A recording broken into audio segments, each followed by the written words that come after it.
Welcome friends, in this video I shall be taking care of numericals based on introduction to macroeconomics and national income. आइए शुरू करते हैं। कुछ formulas हैं, पहले वो डिस्कस कर लेते हैं। इन फार्मूलाज की डेरिवेशन मैंने अपनी थ्योरी वीडियोस में दी हुई है, तो आप पहले वो देख लें in case you want to know the derivations.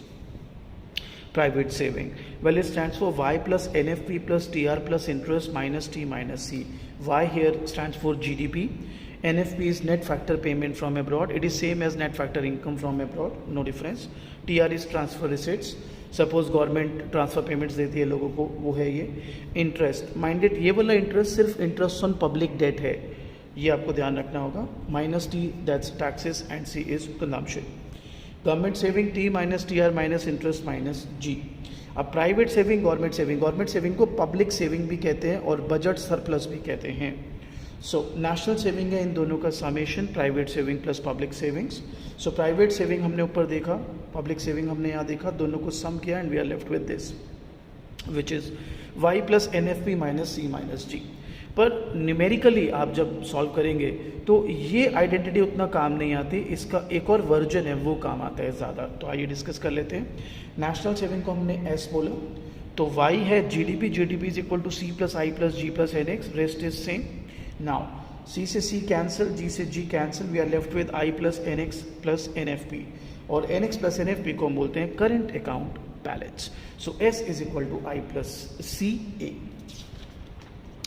इसके बाद है बेटा इन्फ्लेशन मेजर करने के तरीके। ट्रस्ट में बहुत सारे तरीके हैं, लेकिन इस वीडियो में हम सिर्फ दो ही तरीकों को इनकॉर्पोरेट करेंगे। एक है जीडीपी डिफ्लेटर, फॉर्मूला है nominal GDP upon real GDP into 100, और सीपीआई, वेल इसका फॉर्मूला है CPI of current year minus CPI of base year upon CPI of base year into 100।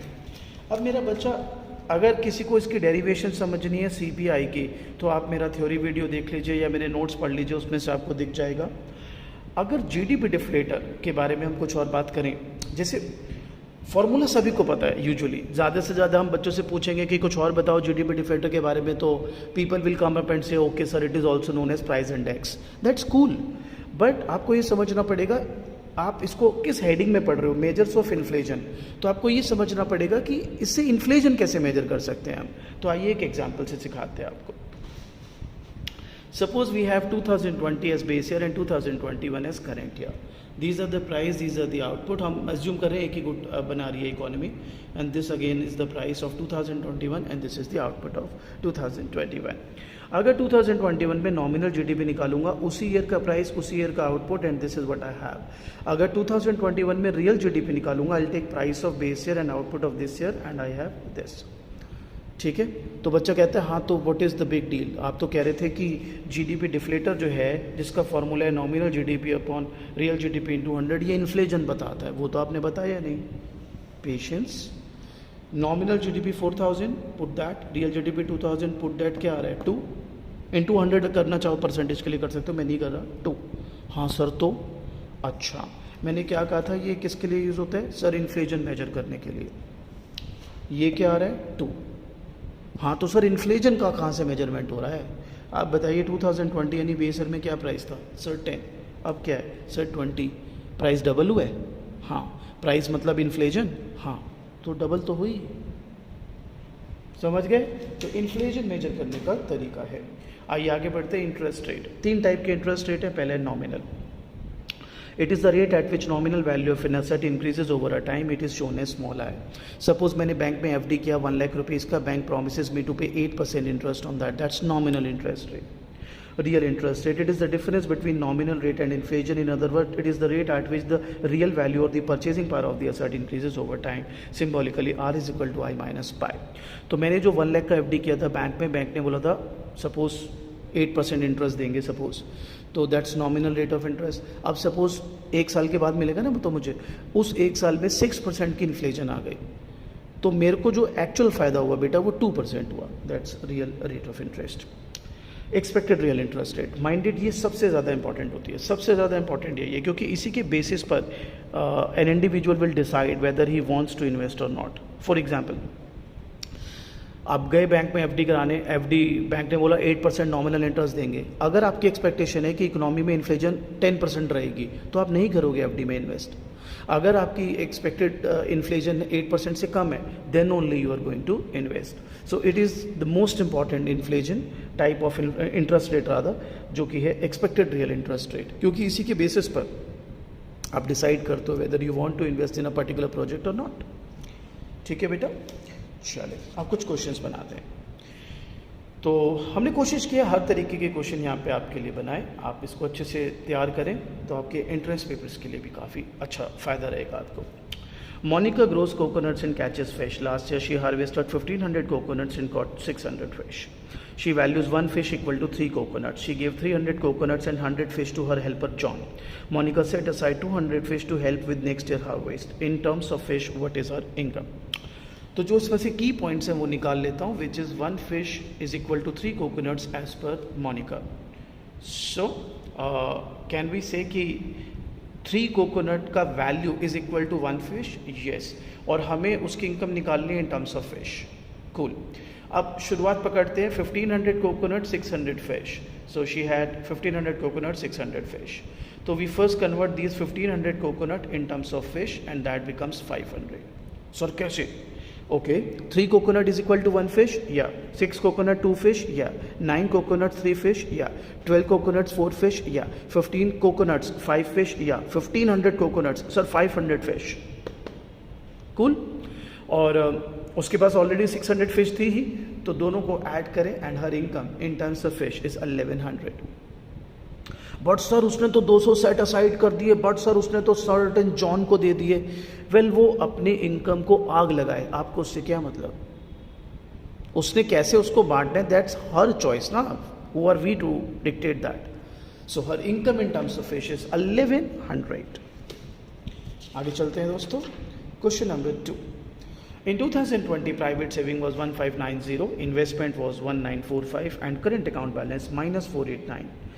From the saving identity government saving निकालना है। Well मेरे बच्चों, saving identity क्या था? I plus C है। This is national saving which is private plus public. हमें government यानी public saving निकालना, उसको एक्स माना। प्राइवेट सेविंग गिवन है, आई गिवन है, करेंट बैलेंस गिवन है, and then you can simply solve it by using that identity. Question number 3. X bought a 1-year bond for 400 and he received 436 1 year later as principal and interest. During the year CPI, Consumer Price Index, rose from 150 to 162. Find nominal and real interest rate. No problem. आपने 400 रुपये का bond लिया, 436 वापस लिया, यानी 36 rupees का interest. या in terms of percentage 36 upon 400 into 100 which is 9%, which is nominal interest rate. What about the real interest rate? Well, real interest rate should be I minus pi. I तो 9% निकाल लिया, what about pi?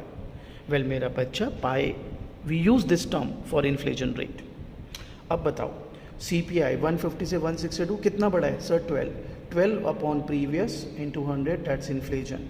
Use it here and you gonna get your real interest rate. Question number 4. X bought a 1-year bond for 400. He received 436 as principal and interest together after 1 year. During the year, CPI rose from 150 to 162, but he had thought that it would rise to 159. Calculate expected real interest rate. Don't you people think कि जो nominal interest rate है, तो पिछले वाला ही question है, वो तो 9 ही नहीं था, एक्सपेक्टेड निकालना है आपने। वेल, ही थॉट 150 से 159 जाएगा CPI। सो अब सॉल्व कैसे कर रहा हूँ? 9 अपॉन 150 200, दैट्स एक्सपेक्टेड इन्फ्लेशन। सो अगर मुझे एक्सपेक्टेड रियल इंटरेस्ट रेट निकालना है तो my formula is nominal interest rate minus expected inflation, and 3 is your answer. पिछले वाले में रियल इंटरेस्ट रेट निकाला, इसमें एक्सपेक्टेड रियल इंटरेस्ट निकाला। I think that's fine. Question number 5. A country produces milk and butter and has the following data. We've got 2020, 2021 and 2 goods, milk and butter.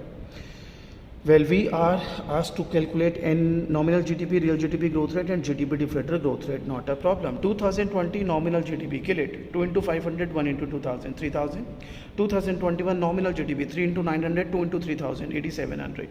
What is the change in nominal GDP? 8700 minus 3000, 5700. Percentage change in nominal GDP, change upon original into 100. Clear? तो ये था nominal GDP growth rate. अब निकालना है real GDP growth rate. अब ध्यान से समझना, रियल जीडीपी में हम क्या करेंगे 2021 में will take the output of 2021 but price of 2020, right but 2020 के लिए we don't have a base year, तो 2020 जो कि आपका बेस ईयर इटसेल्फ है 2021 के लिए और इसके पीछे आपको कोई ईयर दिया नहीं है, तो प्यारे बच्चों टेक दैट प्रॉपरली। जब भी प्रीवियस ईयर की बेस ईयर की बात होगी तो वहाँ पे जो नॉमिनल जीडीपी है इन दिस केस 3000, यही रियल जीडीपी होगा, because you don't have a base year price to go for. So that is the same real GDP 2021 का। आप देखो प्राइस प्रीवियस ईयर के उठाए हैं, आउटपुट करेंट ईयर के, चेंज निकाला 1800, percentage change in real GDP that comes up as 60%। GDP deflator growth rate, तो GDP deflator का फॉर्मूला क्या है दोस्तों, nominal GDP upon real GDP, that's 3000 upon 3000 into 100, that's 87 nominal GDP, 4800 real GDP into 100, that's this. The difference of that is percentage change in GDP deflator or GDP deflator growth rate. आगे बढ़ते हैं मेरे बच्चों। Question number 6. In 2002, national saving is 1456, investment 1945, private saving 1590. How much is the current account balance? Not a problem. Use the identity S is equal to I plus CA. 7th, if nominal GDP for 2003 is 6400, real GDP of 2004 is 6720, then the growth rate of real GDP. Oh, we got stuck. क्यों sir, क्या हुआ, क्या निकालना है, growth rate of real GDP? Yes, क्या formula होता है sir, change in real GDP upon previous years GDP या base years GDP in 200। Very good. Question में रियल जीडीपी 2004 की तो दी है लेकिन प्रीवियस ईयर की तो नॉमिनल दी है, तो अब क्या करोगे, अभी बताया था कि प्रीवियस ईयर में nominal GDP real GDP same होती है, तो इसी को नॉमिनल को रियल मानना पड़ेगा। So this minus this, that's change upon previous years real GDP into 100। जो करंट ईयर होता है उसमें तो बेस ईयर का प्राइस मिल जाएगा हमको, लेकिन जो इटसेल्फ बेस ईयर है उसके लिए कोई पीछे जाने का प्राइस नहीं है, तो उसमें नॉमिनल और रियल सेम ही होगा। Question number 8. If the price index last year was 1 and today it is 1.4, what is the inflation rate? It's simple, 40%. Question number 9. अच्छा क्वेश्चन है, मज़ा आएगा। A country produces apple, bananas and potatoes with the price of each listed as this. Okay. What is the percentage change in real GDP? Okay, cool. अभी बताया ना, base year में nominal GDP real GDP है, so this into this, this into this, this into this, we have this. Okay, real GDP 2000। Okay बच्चों, real GDP 2000 अगर निकालना है 2000 का, तो प्राइस तो बेस ईयर का लेना पड़ेगा, so 2 into 2000, 3 into 12000, 4 into 6000, and then take the change upon previous into 100। कई बच्चों को ना वो फार्मूला देखने में बड़ा मज़ा आता है, तो मैंने उसको ये फार्मूला बना दिया सो कॉल्ड, पहले मैंने ऐसे नॉर्मल सॉल्व कर दिया था। क्लियर? आगे बढ़ते हैं जी। Company X sells mixed fruit juice for 54,000 using apples, bananas and grapes that it buys for 20,000. It pays 1,000 in taxes, 3,000 as wages. What is value added? बच्चों वैल्यू एडेड होता है output minus intermediate consumption, जो primarily raw material होता है। इतने का माल बेचा, ये इनपुट है आपके raw material. So that's your answer. 11th, a drill company drills for oil and sells for 200 to oil company. The oil company converts it into gas and sell for 600. What is the total contribution to GDP? Value addition निकाल लो, 200 minus 0 200, 600 minus 200 400, add them and we have 600 as total value added or total contribution in the GDP. Question number 12. X produces computer chips and sells it for rupees 10 to computer company. Computer is sold for 16. What is the value added by computer company? 16 minus 10, 6. ठीक है जी, 6. Question number 13. बहुत अच्छा question है, ध्यान से। A company sells mounted butterfly using butterfly bait. Bait is a machine. It buys from another firm for 20,000. It pays wages of 35,000, tax of 1,000 and has a profit of 3,000. What is value added? मेरे प्यारे बच्चों, value added का formula होता है value of output minus intermediate consumption. तो सबसे पहले value of output निकालते हैं, ध्यान से समझना। 35,000 के वेज पे करे, 1,000 का टैक्स पे किया, प्रॉफिट भी कमाया 3,000, यानी टोटल 39,000 आपने स्पेंड किए। अब कुछ बच्चे कहते हो सर ये बेट भी तो लिया 20,000 ये भी लो। मैंने क्या बोला, बेट इज़ अ मशीन। सो मेरी थ्योरी की क्लास जाके देखो अगर नहीं क्लियर तो। Machine is a capital good, it is a durable producer good. तो सर तो वो फाइनल गुड होता है सर, उसको आप यहाँ पे इंटरमीडिएट नहीं मान सकते एज सच। तो आप ये सोचो ना, आप इसकी कॉस्ट थोड़ी ना प्रोडक्ट में ऐड करोगे मशीन की, आप आपके प्रोडक्ट में आपकी कॉस्ट ऐड करोगे, वेजेस, टैक्स और जो आपका प्रॉफिट है, तो 39,000 का वैल्यू ऑफ आउटपुट है। वैल्यू एडिड का फॉर्मूला होता है value of output minus intermediate consumption. मैंने भी पीछे क्वेश्चन में बताया intermediate consumption is like raw material.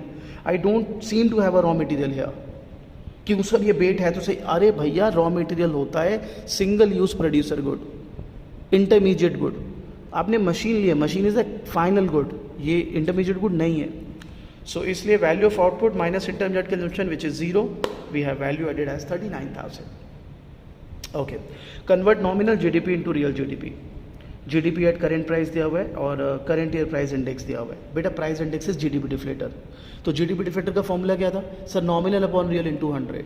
अच्छा, क्या था जीडीपी डिफ्लेटर का formula? Sir nominal GDP upon real GDP into 100। तो अगर मैं इसको ऐसे लिख दूं, सर कैसे? Real GDP is equal to nominal GDP upon GDP deflator into 100। हाँ सर लिख सकते हो, हाँ तो वही लिखा है। जीडीपी डिफ्लेटर मतलब price index. Next question, given nominal interest rate of 10%, calculate expected real interest rate when expected inflation is 4%. Simple formula लगाइए sir, 10 minus 4. 16th, out of all adult population of a city of 120 are employed, 5,000 unemployed, 25,000 are not in labor force. Calculate labor force, unemployment rate and labor force participation rate. मैं दो तरीके से कराऊंगा एक जैसा question. तो पहला वाला तरीका ये, टोटल पॉपुलेशन तो इन सबको ऐड कर दो, employed, unemployed, not in labour force. अब लेबर फोर्स अगर निकालनी है तो टोटल में से ये माइनस कर दो जो नॉट इन लेबर फोर्स हैं। एक तरीका ये भी, दूसरा भी सिखा दूंगा। अनएम्प्लॉयमेंट रेट होता है अनएम्प्लॉयड अपॉन लेबर फोर्स, तो वो निकाल लो। लेबर फोर्स पार्टिसिपेशन रेट है labour force upon total population into 100, तो वो आ जाएगा।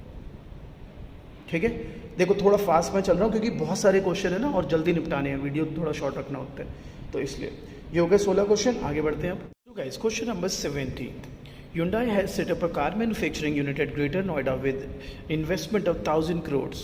Will the profits of Hyundai be included in India's GNP? Well, no, because it will not be included because it is a factor income to abroad. ठीक है, हाँ अगर India, suppose Mahindra है India का company, Tata है, इन्होंने ऑस्ट्रेलिया में कुछ सेटअप किया और वहाँ से मुनाफा बनाया तो वो इंडिया के जीएनपी में आता। 18th, US employment data for African Americans for April 2019 shows employed this much, unemployed this much, not in labor force this much. तो वही तीन चीज़ें जो पहले सिखाई थी दूसरे तरीके से। लेबर फोर्स सिंपली निकाल लो, employed plus unemployed. Unemployment rate निकालनी है, unemployed upon labour force into 100। Labour force participation rate तो total labour force upon total population. आइए आगे बढ़ते हैं। 19th, अच्छा क्वेश्चन है ये भी, काफ़ी बढ़िया क्वेश्चन है।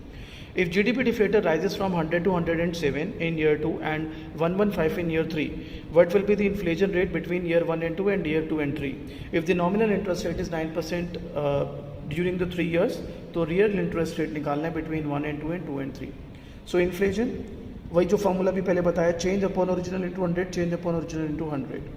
रियल इंटरेस्ट रेट निकालना है, क्या फॉर्मूला होता है? आई माइनस पाई, आई दोनों ईयर में 9% चेंज के लिए, minus 7 minus 7.48.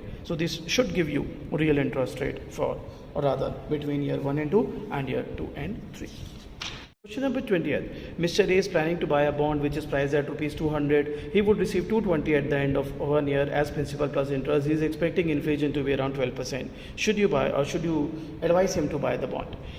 वेल इसके लिए एक तरीका बता देते हैं आपको। प्राइस ऑफ बॉन्ड 200 है, इंटरेस्ट 20 है, रेट ऑफ इन्फ्लेशन 12% है। Amount that should be after 1 year जो कि सेम वैल्यू रखे वो है principal into rate of interest, rate of inflation plus principal. So by that logic he should have considering inflation 224 rupees at the end of 1 year. So he must receive at least 224, but is getting 220। I would not advise him to go for that bond. 21, ये भी बहुत प्यारा question है। Suppose an economy produces only two goods, X and Y. Cool. Calculate nominal GDP and real GDP in both years. So nominal GDP, this into this, this into this, this into this, this into this. Cool. Real GDP आपको पता है इसमें nominal real same रहेंगे। इसमें price of this into output, price into output. GDP deflator निकालना है, nominal upon real into 100, nominal upon real into 100. Calculate the rate of inflation, GDP deflator का difference, ठीक है। This minus this upon 100, this is going to give you the inflation. अब कहता है if nominal rate of interest is 20%, what is the real interest rate? बेटा जी real interest rate का formula क्या है? सर नॉमिनल माइनस इन्फ्लेशन, तो लगाओ ना, नॉमिनल गिवन तो है, इन्फ्लेशन निकाल ली तुमने। So this is inflation and get that. 22. You are given the following information. C given है, I given है, G given है, T given है, exports given है, import given है. कहते हैं current account balance निकालो. We all know that Y is equal to C plus I plus G plus NX. C given, I given, G given, NX given. इसको sort किया हमने. YD मतलब होता है disposable income. Income minus tax plus transfer receipt. Transfer receipt है नहीं तो tax minus कर दिए. सॉल्व किया, ये वैल्यू आ गया Y का.